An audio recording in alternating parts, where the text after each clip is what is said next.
ಹಾಸನದ ಕ್ಯಾಂಟರ್ ದುರಂತ ಸ್ಥಳಕ್ಕೆ ಮಾಜಿ ಪ್ರಧಾನಿ ಎಚ್.ಡಿ. ದೇವೇಗೌಡರು ಭೇಟಿ ನೀಡಿದ್ದಾರೆ. ದುರಂತ ಸ್ಥಳದಲ್ಲಿ ಎಚ್.ಡಿ. ದೇವೇಗೌಡರಿಂದ ಪರಿಶೀಲನೆ. ಈ ಹಾಸನದಿಂದ ಹೊಳೆನರಸೀಪುರಕ್ಕೆ ಹೋಗುವಂತ ರಸ್ತೆಯಲ್ಲಿ ಬರುವಂತ ಮೊಸಳೆ ಹೊಸಹಳ್ಳಿ, ಅಲ್ಲಿ ಏನು ದುರಂತ ಆಗಿತ್ತು ಆ ಸ್ಥಳಕ್ಕೆ ಮಾಜಿ ಪ್ರಧಾನಿ ಎಚ್.ಡಿ. ದೇವೇಗೌಡರು ಭೇಟಿ ನೀಡಿದ್ದಾರೆ. ಘಟನೆ ಬಗ್ಗೆ ಸ್ಥಳೀಯರಿಂದ ಮಾಹಿತಿಯನ್ನು ಪಡೆದರು ಎಚ್.ಡಿ.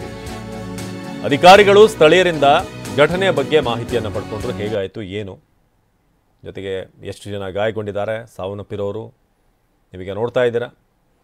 ಹಾಸನದ ಮೊಸಳೆ ಹೊಸಹಳ್ಳಿಗೆ ಇವತ್ತು ಎಚ್.ಡಿ. ದೇವೇಗೌಡರು ಭೇಟಿ ನೀಡಿದರು. ದುರಂತ ಸ್ಥಳಕ್ಕೆ ಬಂದು ಪರಿಶೀಲನೆ ನಡೆಸಿದ್ದು ಅಧಿಕಾರಿಗಳು ಹಾಗೆ ಸ್ಥಳೀಯರಿಂದ ಮಾಹಿತಿಯನ್ನು ಕೂಡ ಪಡೆದರು. ನೋಡಿ, ಸ್ಥಳೀಯರಲ್ಲಿ ವಿವರಿಸ್ತಾ ಇದ್ದಾರೆ ಹೀಗೀಗ ಆಯಿತು ಅಂತ.